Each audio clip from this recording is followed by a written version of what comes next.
अगर वाकई बंदे मोमिन अपने रब को राजी करना चाहता है तो उसके लिए ये जरूरी है कि वो जिस समाज और जिस मुआशरे में रहता है उस मुआशरे के हर फर्द का उसके हुकूक के लिहाज से ख्याल रखे, उसका एहतराम करे, उसकी कदर करे। याद रखें कि अल्लाह बड़ा करीम है, बड़ा रहीम है, बड़ा मेहरबान है। अगर वो करम फरमा दे कल क़यामत के दिन तो वो रब अपने हुकूक माफ कर सकता है, अपने हुकूक माफ कर सकता है।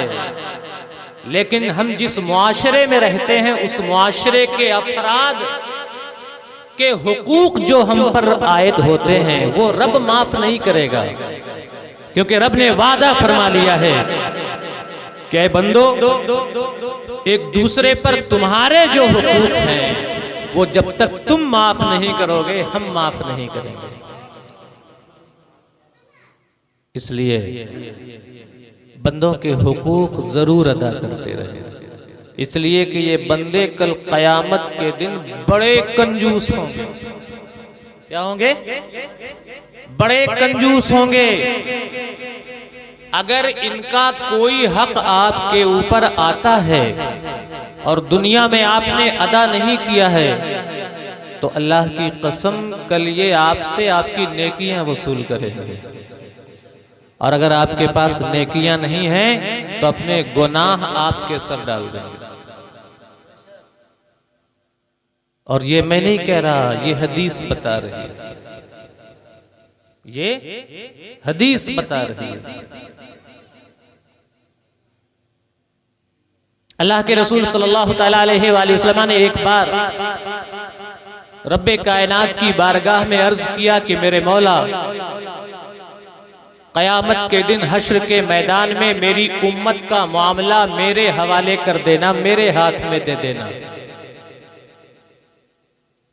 तो रब अपने महबूब से फरमाता है, मेरे महबूब आपकी उम्मत भी मेरे बंदे हैं, आपकी उम्मत भी मेरे बंदे हैं।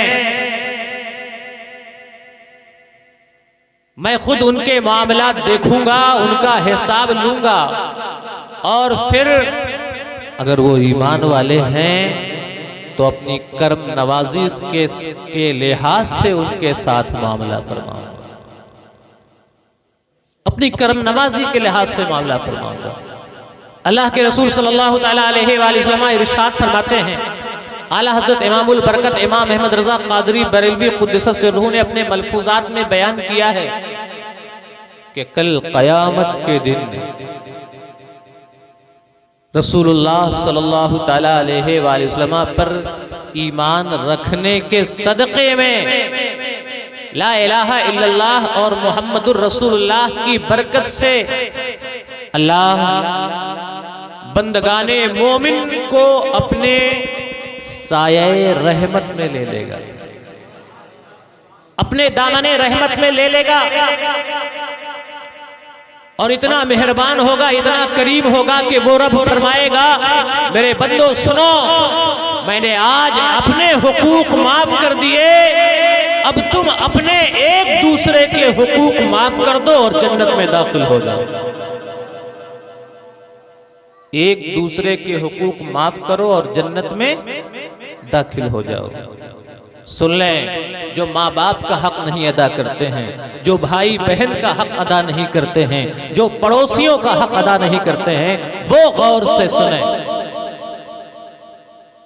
आक़ा करीम सल्लल्लाहु तआला अलैहि वसल्लम फरमाते हैं कि उसके बाद अल्लाह रब्बुल इज्जत एक बंदे मोमिन को हुक्म देगा कि जा जन्नत में दाखिल हो जा। वो जन्नत की तरफ बढ़ रहा होगा कि उसका हकदार खड़ा हो जाएगा, उसका हकदार खड़ा हो जाएगा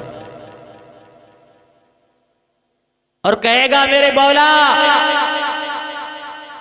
पहले इस अपने बंदे से मेरा हक दिलवा दे, उसके बाद इसे जन्नत में जाने की इजाजत देना। पहले मेरा हक दिलवा दे।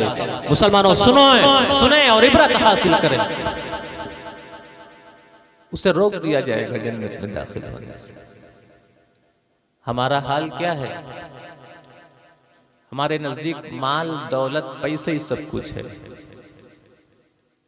अब ढूंढेंगे तो आपके दरमियान ऐसे बहुत से लोग मिल जाएंगे जिनकी आदत होती है एक दूसरे से कर्जा मांगने की। कर्ज मांगने की आदत होती है। कभी इसके पास जाएंगे, भैया पैसा दे दो, कभी उसके पास जाएंगे, और जब लेंगे तो बड़ी आजिज़ी इनके सारी के साथ लेंगे, लेकिन जब देने का मामला होगा तो गायब हो जाएंगे, फिर नहीं नजर आएंगे। लड़ाई भी करेंगे, झगड़ा भी करेंगे। ऐसे लोग गौर से सुने। वो जन्नत में जा रहा होगा, एक हकदार खड़ा होगा, मौला पहले मेरा हक दिला दे, उसके बाद इसे जन्नत में दाखिल होने की इजाजत देना। उसे रोक दिया जाएगा। अब जिसे जन्नत में जाने की इजाजत थी, इससे हक दिलवाया कैसे जाएगा? इसकी नेकियां उठा करके उस हकदार को दे दी जाएगी। इसकी नेकियां उस हकदार को दी जाएंगी। इसकी हदीस पाक में आता है कि इसकी सारी नेकियां खत्म हो जाएंगी, मगर अभी हक अदा नहीं होगा। अल्लाहु अकबर। हकदार फिर खड़ा होगा, मेरे मौला अभी मेरा पूरा हक वसूल नहीं हुआ है, पहले मेरा हक दिला, बाद में इसे जन्नत में दाखिल होने की इजाजत देना। अब कुछ नेकियां तो रह नहीं गई हैं। हदीस पाक में आता है कि अब इस हकदार के गुनाह इसके सर से उठा करके उसके सर पर डाल दिए जाएंगे, और हक इतना ज्यादा होगा कि इसके सारे के सारे गुनाह उसके सर पर डाल दिए जाएंगे, लेकिन फिर भी हक अदा नहीं होगा।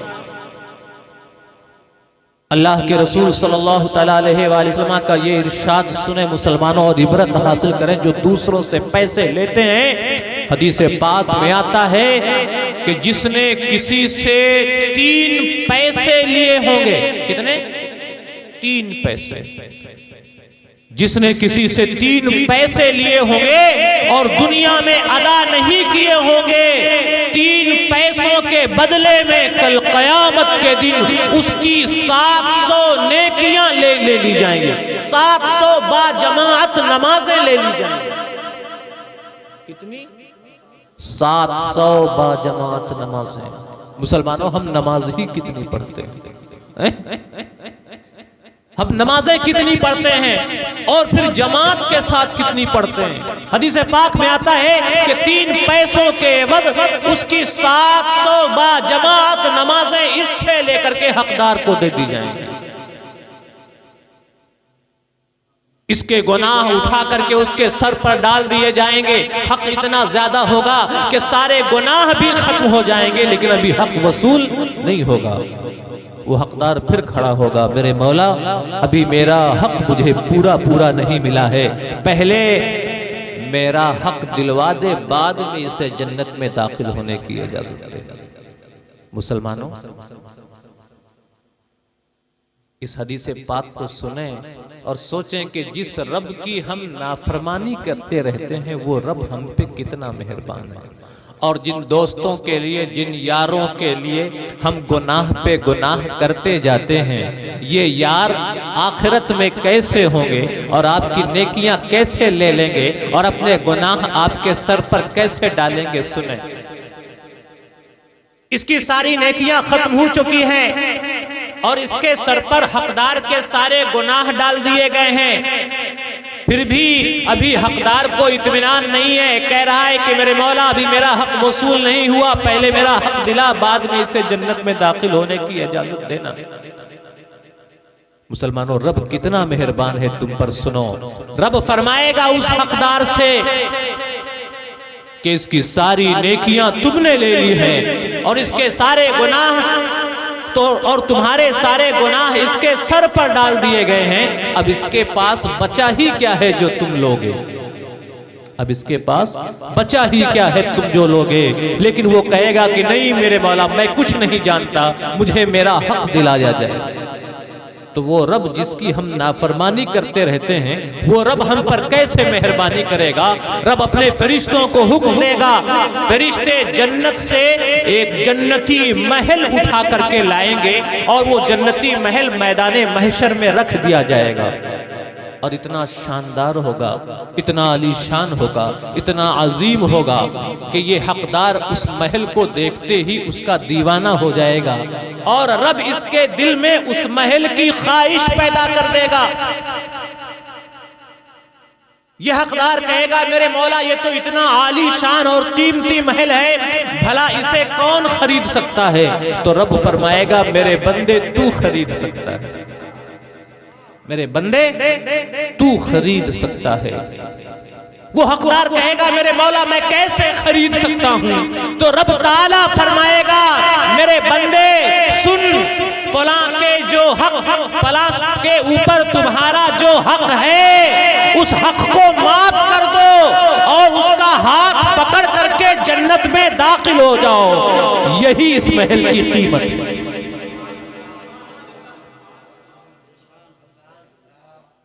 उसका हक माफ करो और उसका हाथ पकड़ करके जन्नत में चले जाओ, खुद भी जन्नत में जाओ और उसे भी जन्नत में ले जाओ। यही इस महल की कीमत है, तुम्हें महल मिल जाएगा। मुसलमानों, हम इंसानों को राजी करने के लिए, अपने दोस्तों को राजी करने के लिए रब की कितनी नाफरमानी करते हैं। दोस्त यार के साथ बैठे हुए हैं, मस्जिद से अजान हो रही है, हमारे दोस्त बेनमाजी हैं, हम नमाज पढ़ते हैं, लेकिन आज दोस्तों की महफिल में बैठे हुए हैं। हम ये सोचते हैं कि हम चले जाएंगे तो हमारा दोस्त क्या सोचेगा, हमारे यार क्या सोचेंगे, इसलिए मस्जिद से अजान होती रहते हैं। हम दोस्तों को खुश करने के लिए मस्जिद में नहीं जाते हैं।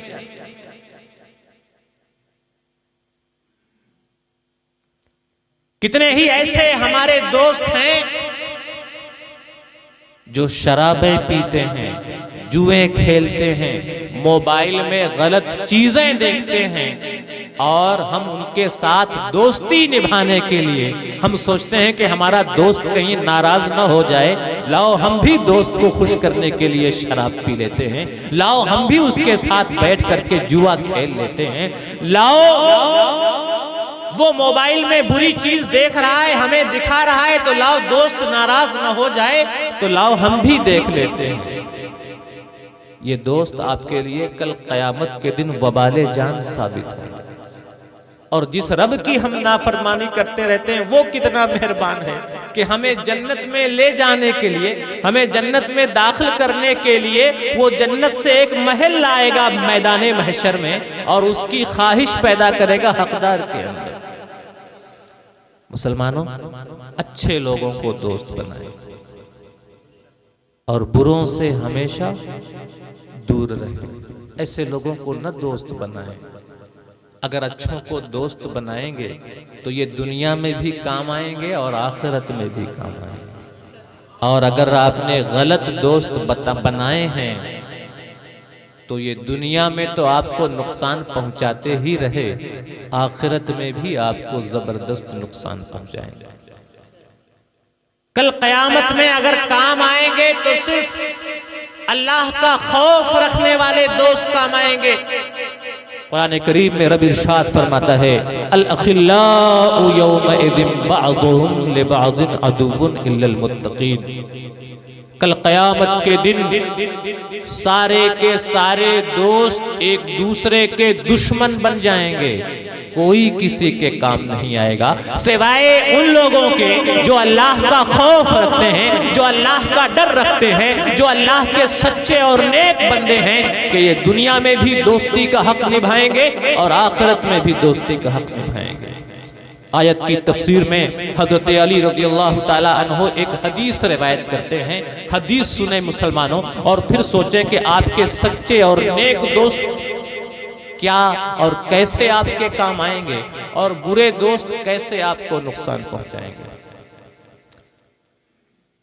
हज़रत अली मौलाए कायनात रज़ियल्लाहु ताला अन्हु रिवायत करते हैं कि जब अल्लाह का नेक बंदा मोमिन बंदा इंतकाल करता है और कब्र में सवालो जवाब की मंजिल से गुजरता है और रब की बारगाह से जन्नत का मुज़दा पाता है तो बड़ा खुश होता है और इस खुशी के आलम में उसे दुनिया का अपना दोस्त याद आता है, उसे दुनिया का अपना दोस्त याद आता है और वो रब की बारगाह में हाथ उठा करके कहता है, मेरे मौला दुनिया में मेरा एक दोस्त था जो मुझे तेरी इताअत का हुक्म दिया करता था, तेरे रसूल की फरमाबरदारी का हुक्म दिया करता था, मुझे नेकियों का हुक्म दिया करता था और बुराई से रोका करता था और मुझे ये बताया करता था कि एक दिन मरना है और मरने के बाद रब के हुजूर हाजिर होना है।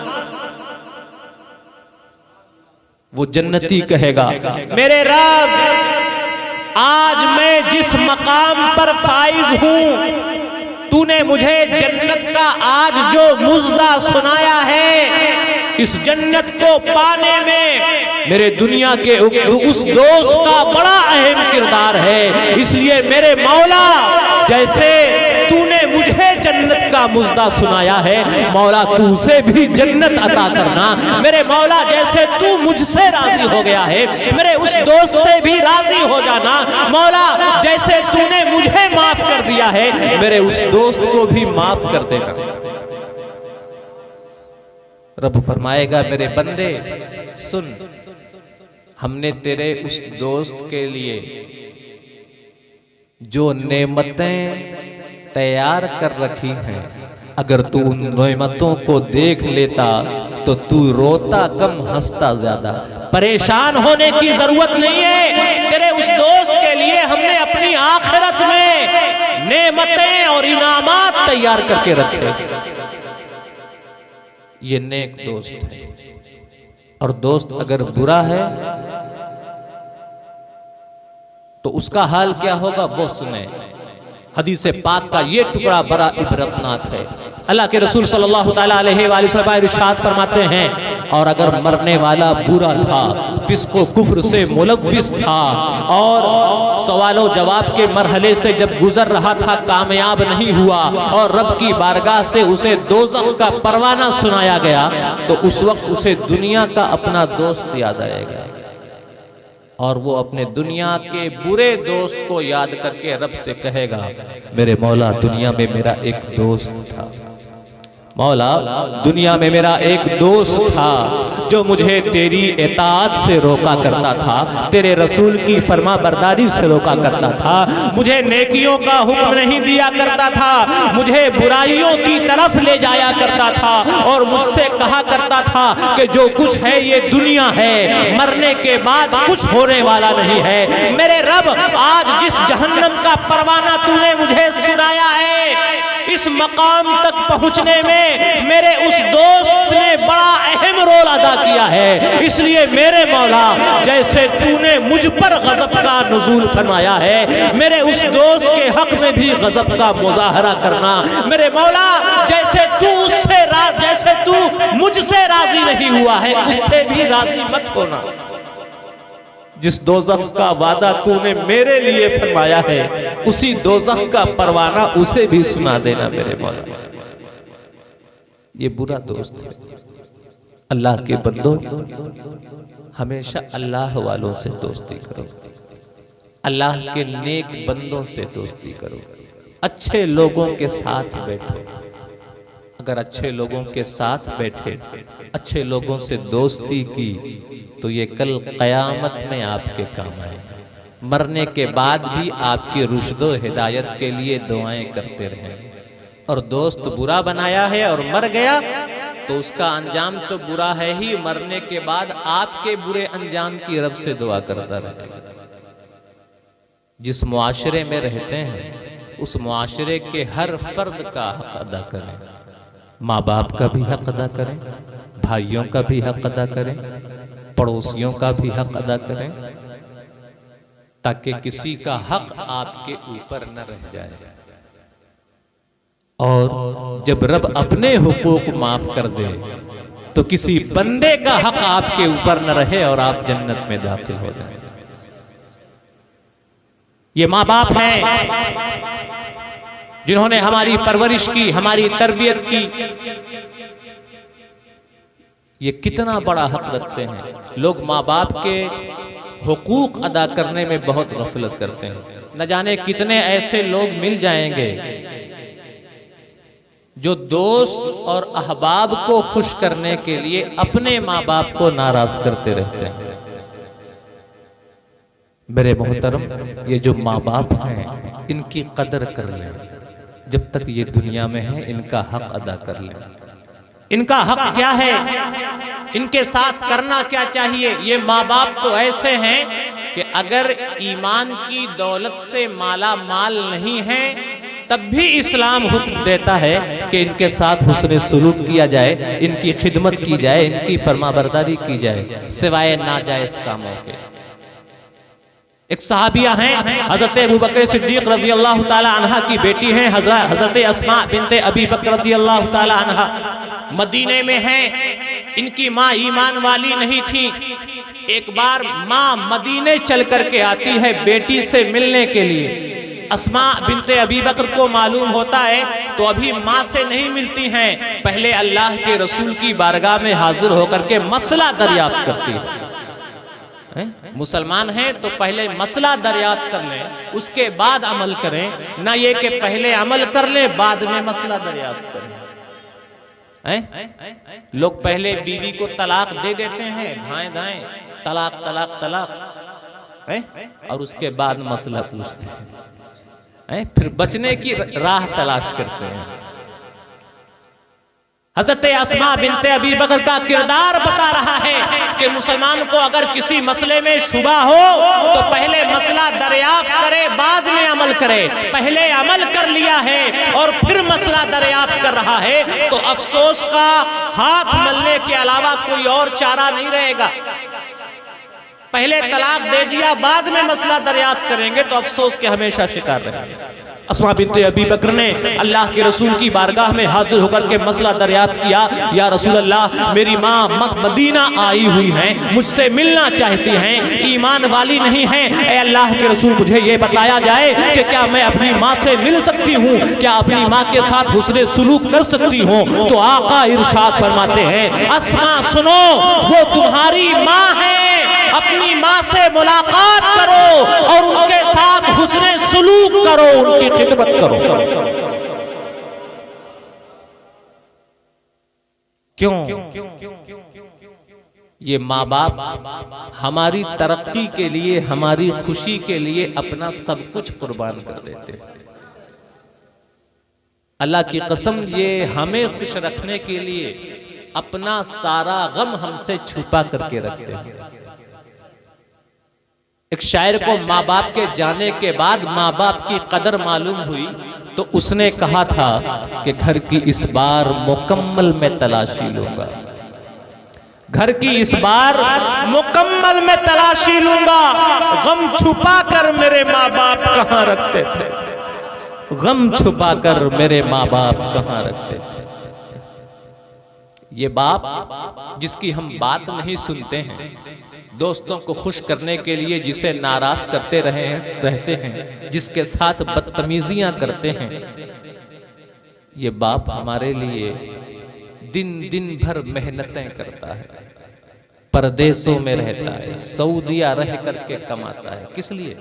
हमें खुश करने के लिए, हमारी खुशहाल जिंदगी के लिए, ताकि हम कामयाब हों, हम तरक्की करें। एक शायर कहता है कि मुझको छांव में रखा और खुद जलता रहा धूप में, मुझको छांव में रखा और खुद जलता रहा धूप में।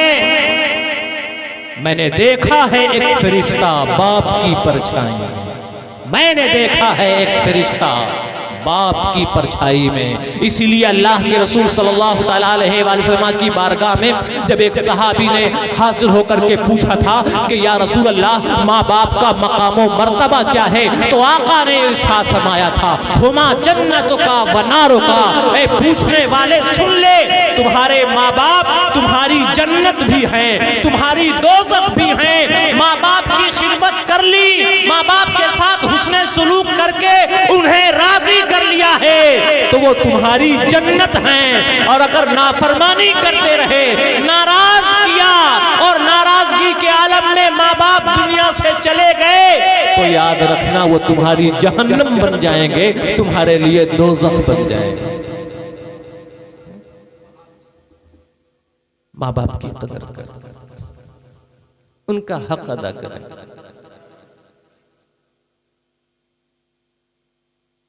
या हुसैन का नारा लगाते हैं, या हसन का नारा लगाते हैं, बड़ी मोहब्बतें करते हैं। मुसलमानों, सिर्फ नारा लगाने से काम नहीं चलेगा। जहां इनके नाम का नारा लगाते हैं, इनसे मोहब्बतें करते हैं, इनका जो किरदार है उस किरदार को भी इख्तियार करने की जरूरत है। इनका किरदार इख्तियार करने की जरूरत है। हजरत इमाम हसन रज़ी अल्लाह ताला अन्हु की सीरत का मुताला करें। इमाम हसन कहते हैं कि मैंने कभी भी अपनी मां के साथ बैठ करके खाना नहीं खाया, कभी अपनी मां के साथ बैठ करके खाना नहीं खाया। पूछा गया क्यों, तो कहा इसलिए साथ बैठकर नहीं खाया कि कहीं ऐसा ना हो कि खाने में किसी चीज को खाने का शौक मेरी मां के अंदर पैदा हो, मेरी मां उसे खाना चाह रही हो और बेतवज्जुही में उस चीज की तरफ मेरा हाथ बढ़ जाए और उसे उठा करके मैं खा लूं और मेरी मां वो चीज न खा सके। इसलिए मैंने कभी अपनी मां के एहतराम में, अपनी मां की ख्वाहिश के पेश नजर कभी अपनी मां के साथ बैठ करके खाना नहीं खाया। ऐसी कदर, ऐसा एहतराम मां का।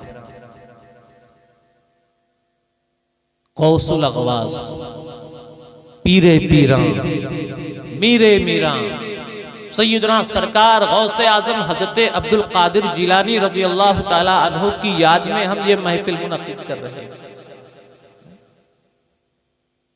उनसे सीखें।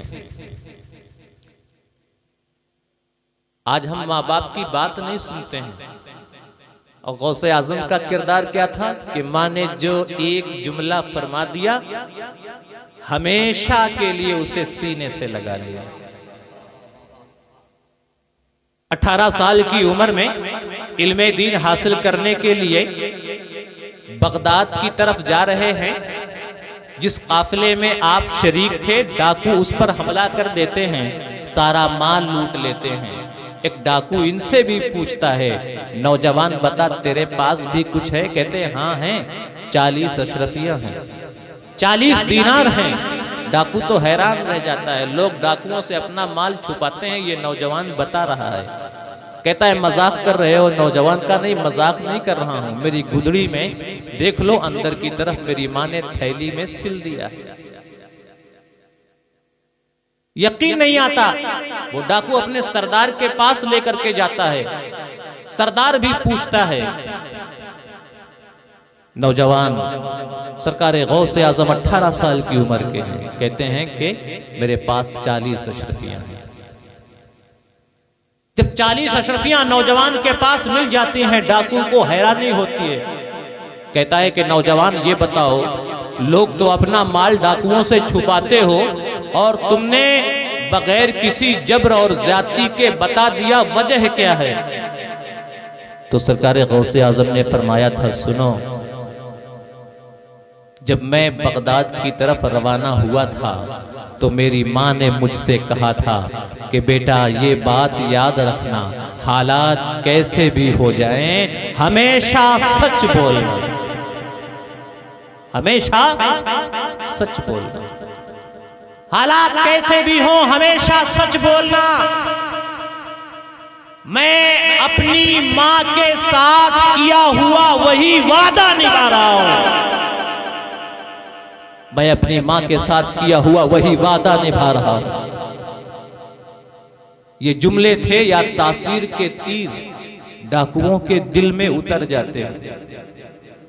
डाकुओं का सरदार इतना मुतासिर होता है कि आंखों में आंसू आ जाते हैं, नमनाक आंखों के साथ अर्ज करता है कि नौजवान, तुम्हें अपनी माँ के साथ किए हुए वादे का इतना लिहाज कि तुमने अपना माल भी डाकुओं से नहीं बचाया, और एक हम हैं कि अपने खालिको मालिक के साथ किए हुए वादे को रोज पामाल करते हैं और बंदगाने खुदा पर जुल्म करते हैं, लेकिन हमें जरा भी अफसोस नहीं होता है। नौजवान, तुम्हारे इस अमल ने, इस किरदार ने आज हमारी आंखों पर पड़ा हुआ पर्दा हटा दिया है। सरकार गौसे आजम के हाथों में ताइब होते हैं और नेक और अल्लाह के वली बन जाते हैं। वाह क्या मर्तबा ए गौस है बाला तेरा, ऊंचे ऊंचों के सरों से कदम आया तेरा। सर भला क्या कोई जाने के है कैसा तेरा, औलिया मलते हैं आंखें वो है तलवा तेरा। ये माँ बाप का मकाम है, लेकिन माँ बाप पर भी कुछ जिम्मेदारियां आयद होती हैं, और वो जिम्मेदारियां क्या हैं? उन जिम्मेदारियों में से सबसे बड़ी जिम्मेदारी ये है कि माँ बाप अपनी औलाद की अच्छी तरबियत करें, दीनी परवरिश करें, उन्हें दीन का इल्म सिखाएं और उनकी अच्छी और बेहतर परवरिश में बेटे और बेटी के दरमियान कोई फर्क न करें। जैसे बेटे की तरबियत करते हैं वैसे ही बेटी की भी तरबियत करें। अल्लाह की कसम, इस्लाम तो ऐसा अजीम मजहब है जो बच्चों की परवरिश पर भी अजरो सवाब का वादा फरमाता है।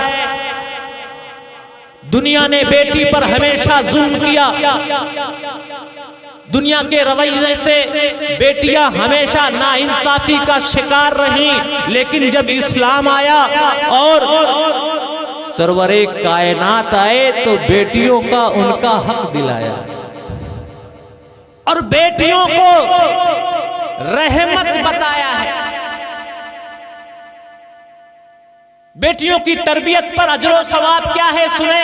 अल्लाह के रसूल सल्लल्लाहु तआला अलैहि वसल्लम इरशाद फरमाते हैं, मन कानत लहू उन्था फलम यइदहा वलम युहिनहा वलम युक्तिर वलदहु अलैहा फलहुल जन्नह। सुने, सरकार फरमाते हैं, अल्लाह जिस आदमी को बेटी की दौलत अता करे और वो बाप जमाने जाहिलियत के बाप की तरह अपनी बेटी को जिंदा दरगोर न करे, कब्र में जिंदा न गाड़े, वलम युहिनहा और उसकी तौहीन न करे, उसे जलीलो रुसवा न करे, बात बात पर उसे ताने न दिए जाएं, घर में उसे किसी बात को लेकर के झिड़का न जाए, और सबसे आखिरी टुकड़ा जो सबसे ज्यादा अहम है, वलम युक्सिर वलदहु अलैहा, और अपने बेटों को बेटियों पर तरजीह न दे, किसी भी मामले में तरजीह न दे, न मोहब्बत के मामले में बेटों को बेटियों पर तरजीह दे, न तालीम के मामले में बेटों को बेटियों पर तरजीह दे, न हुकूक के मामले में बेटों को बेटियों पर तरजीह दे। जो बाप ऐसा अजीम हो कि बेटी के पैदा होने पर खुश हो, उसे जिंदा दरगोर न करे, उसे जलीलो रुसवा न करे और अपने बेटों को बेटियों पर तरजीह न दे, ये वो खुश नसीब बाप है कि कल कयामत के दिन अल्लाह इसे जन्नत अता फरमाएगा। बेटियां सबके मुकद्दर में कहां होती हैं, घर खुदा को जो पसंद आए वहां होती हैं।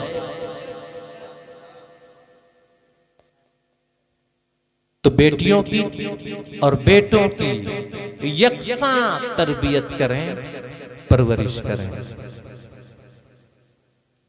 अपना सरमाया ज्यादा से ज्यादा इनकी तालीम पर खर्च करें, क्योंकि जब ये कामयाब होंगे तो इनकी कामयाबी आपकी कामयाबी होगी, इनकी खुशी आपकी खुशी होगी। एक बाप का किरदार क्या होना चाहिए, तारीख के हवाले से बताता हूं कि एक बाप अगर अपनी औलाद को तालीम याफ्ता और कामयाब और अजीम इंसान बनता हुआ देखना चाहता है तो उसे हजरत अब्दुल्ला इब्ने मुबारक के बाप के जैसा होना चाहिए। अब्दुल्ला इब्ने मुबारक के वालिदे गिरामी का किरदार अपनाना चाहिए। अब्दुल्ला इब्ने मुबारक कौन है? बहुत बड़े मुहद्दिस हैं, ऐसे अजीम मुहद्दिस हैं कि हदीस की किताबों में जा बजा इनका नाम आता है। पढ़ने के बहुत शौकीन थे। हमारे नौजवान सुने जिन्हें पढ़ने में दिल नहीं लगता, दिल का पढ़ने के बहुत शौकीन थे, दीवाने थे छोटे ही से। बड़े हुए, जवान हुए तो बाप ने सोचा, बाप बड़े आदमी थे, कारोबारी थे, बाप ने सोचा कि अब बेटे को भी कारोबार में लगा लिया जाए। तो बाप ने हजरत अब्दुल्ला इब्ने मुबारक को 50,000 दिरहम दिए। कितने दिए? 50,000 दिरहम दिए। और किस लिए दिए? सिर्फ इसलिए दिए ताकि मुख्तलिफ शहरों में जाकर के कारोबार करें, तिजारत करें और ज्यादा से ज्यादा मुनाफा कमा करके वापस आएं। अब्दुल्ला इब्ने मुबारक ने अपने बाप से ये 50,000 दिरहम लिए।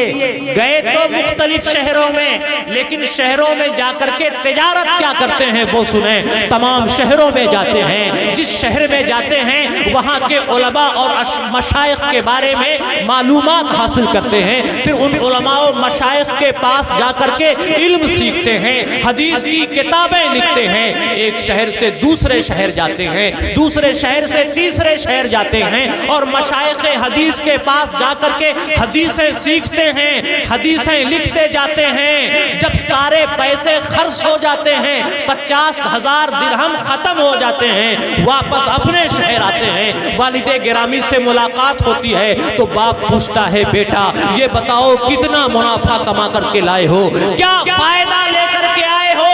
तो हजरत अब्दुल्ला इब्ने मुबारक ने हदीस के जो दफातर तैयार किए थे, इल्म की जो कापियां और किताबें लिखी थी, बाप के सामने रख देते हैं। कहते हैं, वालिदे गिरामी ये मुनाफा कमा करके आया हूं, ये फायदा कमा करके आया हूं। एक बाप को इतनी खुशी हासिल होती है कि बेटे को गले से लगा लेता है। अब्दुल्ला इब्ने मुबारक के वालिद अब्दुल्ला इब्ने मुबारक को गले से लगा लेते हैं, आंखों में खुशी के आंसू आ जाते हैं, हाथ पकड़ते हैं, घर के अंदर ले जाते हैं। 30,000 दिरहम और रखे हुए थे, वो 30,000 दिरहम भी बेटे को देते हैं। कहते हैं, मेरे बेटे ये 30,000 दिरहम भी ले जाओ और इन दिरहमों से भी यही तिजारत करो जाकर के और यही मुनाफा कमा करके फिर से वापस आओ। इल्म ने इस्तिराब बख्शा है, किस कदर पुरसुकून थी लाई। एक बाप को ऐसा होना चाहिए, अपने बेटे को तालीम और तरबियत से आरास्ता करने के हवाले से। और माँ बाप, वो नौजवान सुने, क्योंकि ये नौजवान कमाते नहीं हैं, जब तक तालीम हासिल करते हैं कमाते नहीं हैं, इसलिए पैसे की इनकी निगाहों में कोई कीमत नहीं होती। वो नहीं सोचते हैं कि हमारे बाप ने कितनी मेहनत से ये पैसा कमाया है और हमारी तालीम में सर्फ कर रहे हैं, तो उसकी कदर नहीं करते हैं, पैसे की, अपने वक्त की कदर नहीं करते हैं। मेरे मोहतरम, मेरे नौजवानों, अल्लाह की कसम, अगर आप कामयाब बनना चाहते हो तो आपको माँ बाप के एक एक पैसे की कदर करनी होगी और इल्म का जुनून अपने अंदर पैदा करना होगा। ऐसा जुनून कि जैसे आपको क्रिकेट देखने में मजा आता है, वही मजा आपको पढ़ने लिखने में आने लगे तो अल्लाह की कसम आपको कामयाब होने से कोई नहीं रोक सकता है। जो मजा आदमी को फिल्म देखने में आता है, वही मजा अगर आदमी को किताब पढ़ने में आने लगे तो उसे कामयाब होने से कोई नहीं रोक सकता है। हिंदुस्तान की सरजमीन में इल्मे हदीस की सबसे ज्यादा तरवीज व इशाअत करने वाले कौन हैं? हजरते शेख अब्दुल हक मुहद्दिसे देहलवी रहमतुल्लाहि ताला अलैह। कैसा जुनून था पढ़ने का इनके अंदर, अल्लाह की कसम। सुनता हूं, मैंने जब पढ़ा था तो मुझे हैरानी हुई, और जब पढ़ता हूं जब भी तो लगता है कि सब छोड़ दो और एकदम लग जाओ इल्म हासिल करने में। ऐसे नहीं इन्हें इतना मर्तबा मिला। हदीस की किताबें लिखी, हिंदुस्तान के कोने कोने तक इल्मे हदीस पढ़ाया। इल्मे हदीस की जो सनदें मौजूद हैं, शेख अब्दुल हक मुहद्दिस देहलवी तक ये सनदें पहुंचती हैं। इतने बड़े मुहद्दिस कहते हैं कि जब मैं पढ़ता था छोटे में, तो मेरे घर से मेरा मदरसा 2 मील के फासले पर था। कितने मील के फासले पर था? 2 मील के फासले पर था। और मैं रोज 2 बार मदरसा जाया करता था। सुबह जाता था, दोपहर तक पढ़ता था, फिर 2 मील पैदल जाता, और फिर जब दोपहर हो जाती तो फिर वहां से वापस आता, पैदल ही आता। और फिर खाना वगैरह खाने के बाद फिर जाता 2 मील पैदल, और फिर शाम को वापस आता। कहते हैं कि जब मैं दोपहर में घर वापस आता, कुछ खाता, तो मेरे माँ बाप मुझसे कहा करते थे कि बेटे, मोहल्ले के लड़कों के साथ कुछ देर खेल लो, मोहल्ले के लड़कों के साथ कुछ देर खेल लो। कहते हैं कि लोग अपने बेटों को पढ़ने की ताकीदें किया करते थे, लेकिन मेरे माँ बाप तो मुझे खेलने की ताकीद किया करते थे, क्योंकि मैं खेलता ही नहीं था, सिर्फ पढ़ता ही पढ़ता था। कहते हैं कि जब मैं दोपहर में खाना खा करके बैठता तो मेरे माँ बाप मुझसे कहा करते थे कि बेटे, बच्चों के साथ कुछ देर तक खेल लो। तो मैं अपने माँ बाप से कहा करता था कि आखिर खेलने का मकसद क्या है? सुने तवज्जो के साथ। शेख अब्दुल हक मुहद्दिस देहलवी कहते हैं कि मैं कहता था कि आखिर खेलने का मकसद क्या है? बच्चे खेल इसलिए खेलते हैं ताकि उन्हें अच्छा लगे, उन्हें मजा आए, उनके दिल की तफरीह हो जाए, इसलिए खेलते हैं। और वो तफरीह तो मुझे पढ़ने में हो जाती है, वो मजा तो मुझे पढ़ाई करने में मिलता है, वो लुत्फ तो मुझे किताबें देखने में मिलता है, इसलिए मैं खेल करके क्या करूंगा?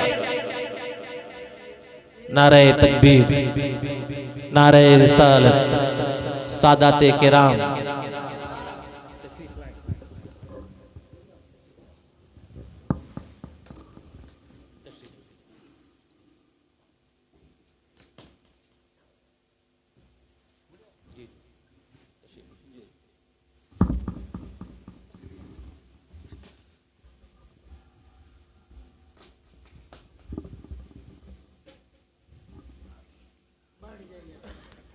तशरीफ रखें। खुशनसीबी है हमारी और आपकी कि सादाते किराम के मुक़द्दस चेहरों की ज़ियारत हो रही है। सादाते किराम की अक़ीदत व एहतराम के साथ ज़ियारत करना भी कारे सवाब है। मैं अर्ज़ कर रहा था कि माँ बाप से हजरत शेख अब्दुल हक मुहद्दिस देहलवी कहते कि जो मज़ा बच्चों को खेल में आता है वो मज़ा मुझे पढ़ने में आता है, तो फिर मैं खेल करके क्या करूँगा? कहते हैं कि मैं रातों में चिराग जला करके 12-12 बजे रात तक पढ़ा करता था। कहते हैं कि जब मैं घर में होता, देर तक पढ़ता, तो कभी कभी मेरे वालिदे गिरामी मेरे कमरे की तरफ आते कि देखें सो गया है या अभी पढ़ रहा है। तो हज़रत शेख अब्दुल हक मुहद्दिस देहलवी कहते हैं कि जब मुझे महसूस होता कि मेरे वालिद मेरे कमरे की तरफ आ रहे हैं, तो मैं चिराग बुझा देता और बिस्तर पर लेट जाता, और जब मेरे वालिद कहते कि फर्जंद क्या कर रहे हो, तो मैं कहता कि बाबा मैं लेटा हुआ हूं। इसलिए लेट जाते ताकि झूठ भी ना हो। कहते हैं कि मेरे वालिद जब आवाज लगाते फर्जंद क्या कर रहे हो, तो मैं कहता कि बाबा मैं लेटा हुआ हूं। मेरे वालिद मुतमईन होकर के जब चले जाते, मैं फिर उठ बैठता, चिराग जलाता और फिर से पढ़ाई करना शुरू कर देता। ऐसा जुनून, ऐसा शौक जिसके अंदर पैदा हो जाए, अल्लाह की कसम उसे कामयाब होने से कोई नहीं रोक सकता है।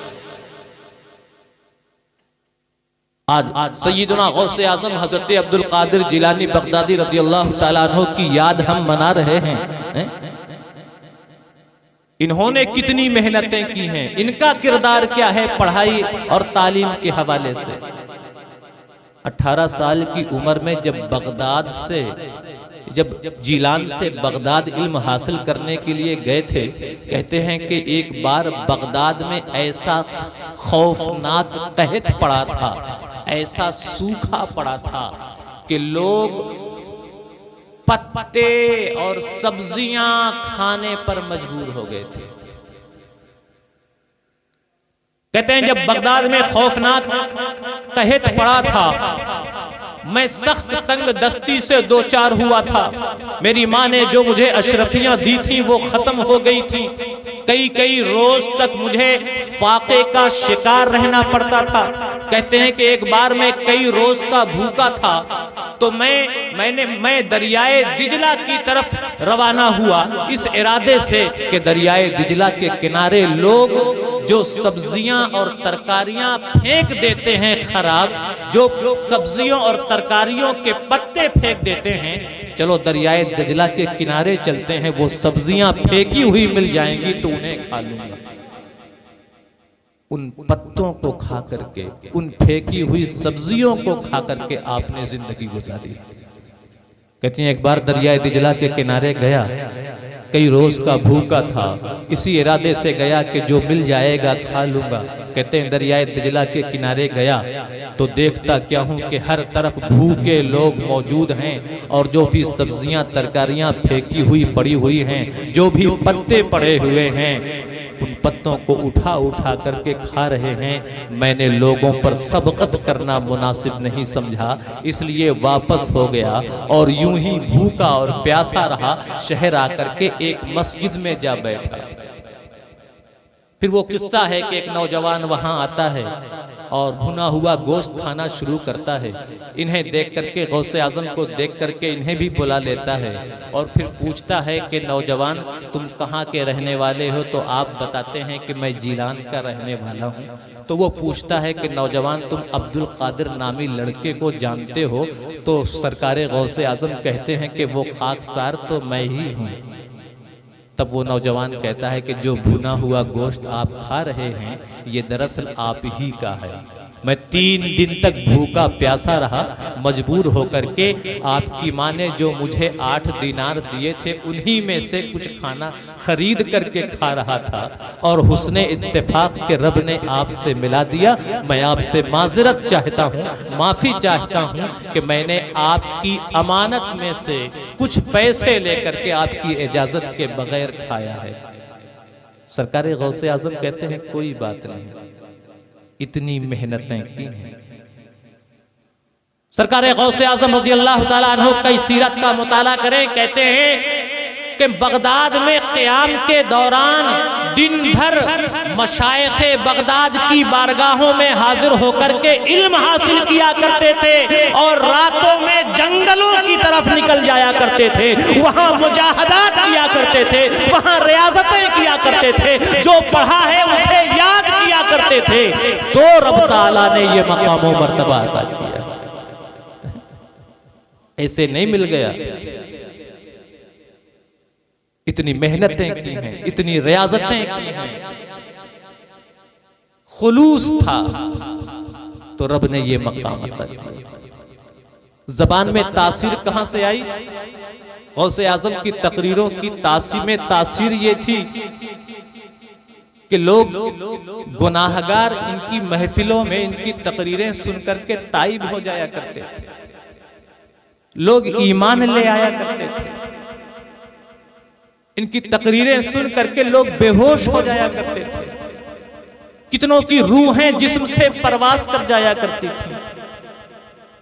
कहते हैं कि जब मैंने इल्म हासिल किया बगदाद की सरजमीन में, एक बार रसूलुल्लाह सल्लल्लाहु तआला अलैहि वसल्लम मेरे ख्वाब में तशरीफ लाए और फरमाया कि फर्जंद तुम लोगों को वाज़ो नसीहत क्यों नहीं करते? तो सरकार गौसे आजम कहते हैं कि वालिदे गिरामी हुजूर जद्दे अमजद हैं, कहते हैं वालिदे बुजुर्गवार मैं एक आजमी हूँ, फुसहाए बगदाद से कैसे बातें करूं, उनके सामने कैसे तकरीर करूं? कहा फर्जंद अपना मुंह खोलो। गौसे आजम कहते हैं मैंने अपना मुंह खोला तो रसूल गिरामी वक़ार सल्लल्लाहु तआला अलैहि वसल्लम ने 7 मरतबा मेरे मुंह के अंदर अपना लुआबे दहन डाला है। 7 मरतबा लुआबे दहन डाला है। कहा कि अल्लाह के रसूल सल्लल्लाहु तआला अलैहि वसल्लम ने मेरे गिर्द एक अजीम खिलकत जमा कर दी, एक मखलूक मेरे पास जमा हो गई मेरी नसीहत सुनने के लिए, मेरी तकरीर सुनने के लिए। मुझे कुछ डर महसूस हुआ तो मौलाए कायनात हजरत अली कर्रमल्लाहु वजहुल करीम तशरीफ लाते हैं और कहते हैं फर्जंद अपना मुंह खोलो। मैंने मुंह खोला तो हजरत मौलाए कायनात ने 6 बार मेरे मुंह में अपना लुआबे दहन डाला। कहते मैंने पूछा कि हुजूर आपने 7 मरतबा क्यों नहीं डाला? तो कहा कि रसूल गिरामी वक़ार सल्लल्लाहु तआला अलैहि वसल्लम के अदब व एहतराम के पेश नजर, ये हमारे सादाते किराम उन्हीं की औलाद है, सरकार के अदब व एहतराम के पेश नजर हुजूर ने 7 बार डाला था तो मैंने 7 बार नहीं डाला। तब तासीर आई ज़बान में, अल्लाह ने मकाम व मर्तबा अता किया। तो मेरे दोस्तों, मेरे नौजवानों, इल्म हासिल करना है तो मेहनत करनी पड़ेगी, जुनून पैदा करना होगा। और अगर इल्म की राह में, मेहनत की राह में अगर सेहत खराब हो जाए तो उसकी परवाह बिल्कुल न करना। सेहत खराब हो गई तो क्या हुआ? जब आलिमे रब्बानी बन जाओगे तो अल्लाह रब्बुल इज्जत सब कुछ अता कर देगा। जब इल्म हासिल करके एक कामयाब इंसान बन जाओगे तो सारी चीजें मिल जाएंगी। सरकार गौसे आजम रज़ी अल्लाह ताला अन्हु की बारगाह में एक खातून अपने बेटे को लेकर के हाजिर होती है और अर्ज करती है हुजूर मेरे फर्जंद को आपसे बड़ी मोहब्बत है, मैं इसे आपके और फिर अल्लाह के हवाले करती हूँ, इसे अपनी बारगाह में रख लीजिए, इसकी तरबियत कीजिए, इसे तालीम से आरास्ता कीजिए। सरकार गौसे आजम ने कबूल फरमाया। अब उसे इल्म की मंजिलें तय कराई जा रही हैं, उसकी तरबियत की जा रही है, उससे मेहनतें कराई जा रही हैं, रियाजतें कराई जा रही हैं, मुजाहदात कराए जा रहे हैं। एक अरसे के बाद माँ अपने बेटे से मिलने के लिए आती है, बेटे के कमरे में जाती है तो क्या देखती है कि बेटा दुबला पतला हो गया है, सूख करके कांटा हो गया है, चेहरा पीला पड़ गया है और देखती है कि बेटे के हाथ में जौ की रोटी का टुकड़ा है। माथी दिल टूट जाता है, अपने बेटे की ये हालत देख करके गमज़दा हो जाती है। अब गौसे आजम की बारगाह में हाजिर होती है तो क्या देखती है कि सरकार गौसे आजम के सामने एक बड़ी सी तश्त रखी हुई है जिसमें मुर्गी की हड्डियां मौजूद हैं, जिसे गौसे आजम ने अभी अभी तनाउल किया था। बर्दाश्त नहीं होता ये मंजर देख करके। कहती है हुजूर माजरा क्या है? आप खुद तो मुर्गी तनाउल फरमा रहे हैं और मेरे बेटे को जौ की रोटी खिलाते हैं। मेरा बेटा दुबला पतला हो गया है, सूख करके कांटा हो गया है, चेहरा पीला पड़ गया है। माजरा क्या है? आप खुद तो मुर्गी खाएं और मेरे बेटे को जौ की रोटी खिलाएं। बुजुर्गाने दीन जवाब नहीं दिया करते हैं, करके दिखाया करते हैं, करके दिखाते हैं। सरकार गौसे आजम ने वो तश्तरी अपने करीब मंगाई, हड्डियों पर अपना हाथ रखा और हाथ रख करके अपनी ज़बान मुबारक से इरशाद फरमाया है, क़ूमी बिइज़्निल्लाहिल्लज़ी युह्यिल इज़ामा वहिय रमीम। मतलब ये है कि ए मुर्गी, अल्लाह के उस नाम से उठ खड़ी हो जो रब बोसीदा हड्डियों में भी जान डाल देने वाला है। सरकार गौसे आजम की सीरत बता रही है कि सरकार का ये फरमाना था कि उन हड्डियों में गोश्त चढ़ना शुरू हो जाता है, एक जिस्म तैयार होता है और फिर रब की तरफ से उस जिस्म में रूह फूंकी जाती है, एक जिंदा मुर्गी तैयार हो जाती है और चीखती चिल्लाती हुई वहां से चली जाती है। अब सरकार गौसे आजम उस खातून से फरमाते हैं, इदा सारबुनुके हाकदा फलयअकुल महमा शाह। खातून सुनो, जब तुम्हारा फर्जंद भी इस मकाम पर फायज हो जाएगा तो फिर जो चाहे खाए। अभी वो इल्म की मंजिलें तय कर रहा है, अभी वो तालीम के मरहले से गुजर रहा है, अभी वो मेहनतें कर रहा है, अभी वो रियाजतें कर रहा है, अभी वो मुजाहदात के दौर से गुजर रहा है। जब मुजाहदात का दौर पूरा हो जाएगा, जब तालीम का मरहला मुकम्मल हो जाएगा, जब रियाजत की उम्र पूरी हो जाएगी और अल्लाह उसे आलिम रब्बानी बना देगा तो फिर जो चाहे खाएगा, तो फिर जो चाहे खाएगा। इल्म हासिल करना है तो मेहनतें तो करनी होंगी, कोशिशें तो करनी होंगी। जब आदमी आलिम रब्बानी हो जाएगा तो फिर लोग उसे पता नहीं क्या क्या खिलाएगा। ये उलमा आते हैं, ये सादात आते हैं तो आप इन्हें बहुत कुछ खिलाते हैं। तो पहले मेहनत कीजिए तो अल्लाह रब्बुल इज्जत उसके बाद आपको बहुत अता फरमाएगा। ये चंद हुकूक थे। सरकार गौसे आज़म रज़ियल्लाहु ताला अन्हु की सीरत का अगर मुताला किया जाए तो करामतें तो आपको मिलेंगी ही मिलेंगी। अपनी जिंदगी की इस्लाह के हर पहलू आपको सरकार गौसे आज़म की सीरत में मिल जाएंगे। बस आखिरी बात कह करके अपनी गुफ्तगू मुकम्मल कर देता हूँ। सरकार गौसे आज़म रज़ियल्लाहु ताला अन्हु का एक किरदार ये था कि आप हर एक की इस्लाह फरमाते थे। छोटा हो तो उसकी भी, बड़ा हो तो उसकी भी। गलत जहां देखा वहां इस्लाह फरमाई, किसी से डरते नहीं थे। उनके दौर का खलीफा था खलीफा मुस्तंजिद बिल्लाह अबुल मुजफ्फर यूसुफ। एक बार सरकार गौसे आज़म की बारगाह में हाजिर होता है और दिरहमो दीनार से भरी हुई थैलियां 10 थैलियां लेकर के आता है और ऐसी भारी थैलियां थीं कि 10 गुलामों ने उठा रखे थे। सरकार गौसे आज़म की बारगाह में ये 10 थैलियां पेश की जाती हैं। खलीफा कहता है हुजूर कबूल करें। सरकार गौसे आज़म इरशाद फरमाते हैं मुझे इनकी ज़रूरत नहीं है। खलीफा इसरार करता है। जब खलीफा का इसरार बढ़ जाता है तो सरकार गौसे आज़म रज़ियल्लाहु ताला अन्हु अपने एक हाथ में एक थैली उठाते हैं और दूसरे हाथ में दूसरी थैली उठाते हैं और उन्हें दबाना शुरू करते हैं। खुदा की कुदरत देखें, सरकार गौसे आज़म की करामत देखें। जब दबाते हैं तो उन थैलियों से खून टपकने लगता है। क्या टपकने लगता है? खून टपकने लगता है। अब सरकार गौसे आज़म फिर शात फरमाते हैं, चेहरे से गजब जाहिर है, गजब का मुजाहरा करते हुए फरमाते हैं खलीफा मुस्तंजिद बिल्लाह यूसुफ, तुम क्या अल्लाह से डरते नहीं हो जो लोगों का खून चूसते हो और फिर हमारे पास लेकर के आते हो? लोगों का खून चूसते हो और फिर हमारे पास लेकर के आते हो। वो तो बेहोश हो जाता है खलीफा।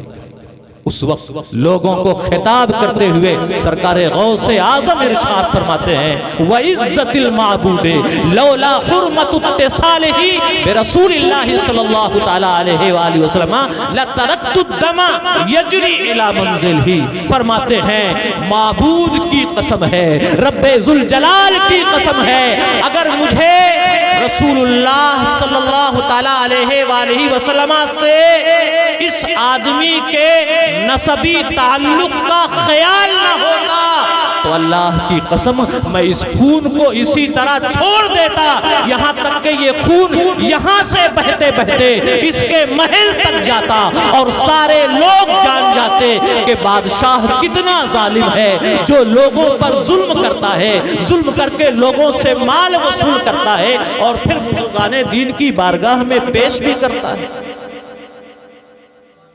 अल्लाह के रसूल से खानदानी नसबी ताल्लुक है, इसलिए छोड़ दिया है। ये हमारे अकाबिर आपके में से कितने ही होंगे जो हजरत से बैत होंगे। और ये याद रख लें मेरे दोस्तों, अपने उस्ताज और अपने मुर्शिद पर मुकम्मल भरोसा होना चाहिए। मुर्शिद का दिल जीत लें, उस्ताज का दिल जीत लें। जब उस्ताज का दिल मुर्शिद का दिल जीत लेंगे तो अल्लाह के हो जाएंगे। जब तक मुर्शिद को अपना नहीं बना पाएंगे, अल्लाह को कभी भी अपना नहीं बना पाएंगे। तलबा सुने, जो असातिज़ा का एहतराम नहीं करते हैं उनकी कदर नहीं करते। मुरीदीन सुने, जो अपने पीरों की बातें नहीं सुनते हैं। जब तक आदमी अपने मुअल्लिम और मुर्शिद को नहीं पाएगा, रब को कभी भी नहीं पा सकता है। हजरत उस्मान गनी रज़ी अल्लाह ताला अन्हो को जब अल्लाह के रसूल ने मक्का वालों से सुलह हुदैबिया के मौके पर बात करने के लिए भेजा था, हजरत उस्मान गनी मक्का पहुंचते हैं, अहले मक्का से बात करते हैं, बैतुल्लाह पर नजर पड़ती है तो अहले मक्का ने कहा था, उस्मान अगर तुम चाहो, उस्मान अगर तुम चाहो तो बैतुल्लाह का तवाफ कर सकते हो, लेकिन बाकी मुसलमानों को और तुम्हारे पैगंबर को तवाफ करने की इजाजत नहीं है। बाकी को तवाफ करने की इजाजत नहीं है। तो जानते हैं हज़रत उस्मान गनी ने क्या जवाब दिया था? बैतुल्लाह का तवाफ करना क्या है? इबादत है। क्या है? इबादत है। हजर अस्वद को बोसा देना इबादत है। लेकिन उस्मान गनी का जवाब सुने, हजरत उस्मान गनी ने फरमाया था, मा कुन्तु लिअतूफ़ बिही हत्ता यतूफ़ बिही रसूलुल्लाह सल्लल्लाहु तआला अलैहि वसल्लम। अल्लाह की कसम, मैं बैतुल्लाह का तवाफ उस वक्त तक कर नहीं सकता हूँ जब तक के खुद अल्लाह के रसूल तवाफ न कर ले। एक दीवाने से ये कैसे मुमकिन है कि रसूलुल्लाह तो तवाफ न करे और हुजूर की इजाजत के बगैर उनका गुलाम तवाफ कर ले?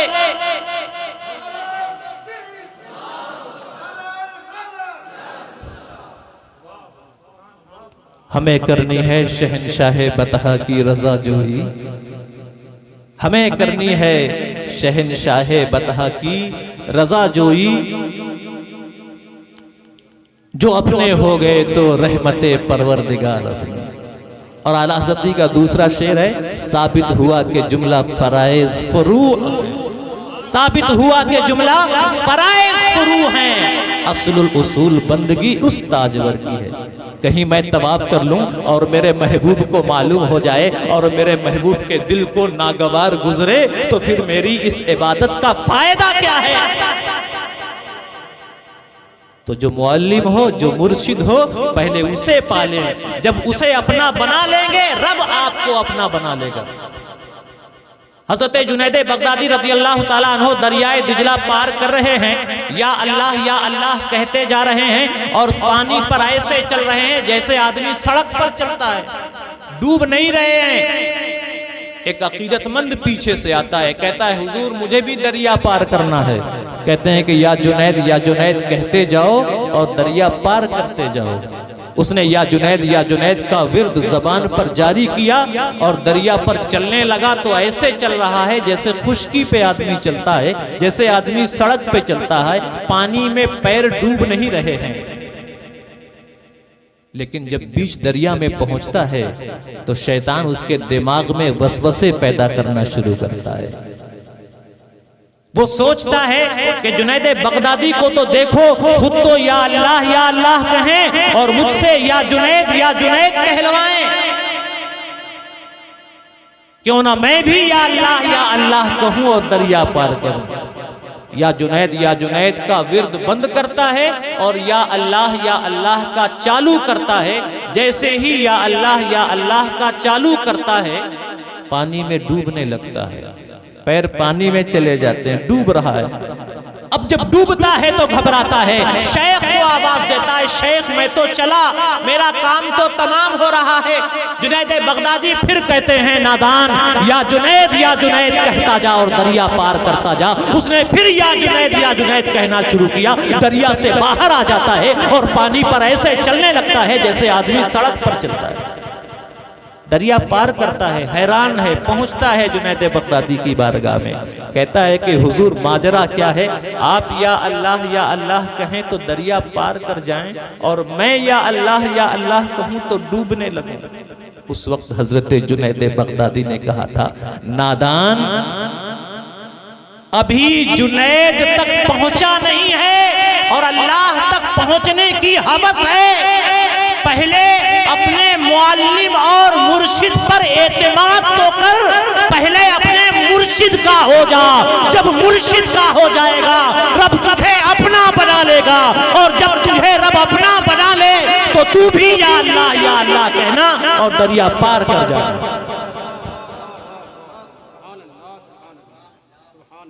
अल्लाह को पाना है तो पहले मुर्शिद पर भरोसा करना सीखिए, अपने उस्ताद पर भरोसा करना सीखिए। मैं अपने तमाम इन भाइयों से, अपने इन बुजुर्गों से गुजारिश करूंगा कि आपके मुआशरे में जो भी आपके मुताल्लिकीन हैं, माँ हैं, बाप हैं, भाई हैं, बहन हैं, पड़ोसी हैं, दूसरे रिश्तेदार हैं, सबके हुकूक अदा करें। नौजवानों से गुजारिश करूंगा कि मेहनत के साथ इल्म हासिल करें। माँ बाप से गुजारिश है कि अपने बच्चों की बेहतर तालीम और तरबियत के लिए हमेशा कोशा रहें और जो तलबा हैं, जो मुरीदीन हैं, उन्हें नसीहत ये है कि वो अपने उस्ताद का एहतराम करें, अपने मुर्शिद का एहतराम करें।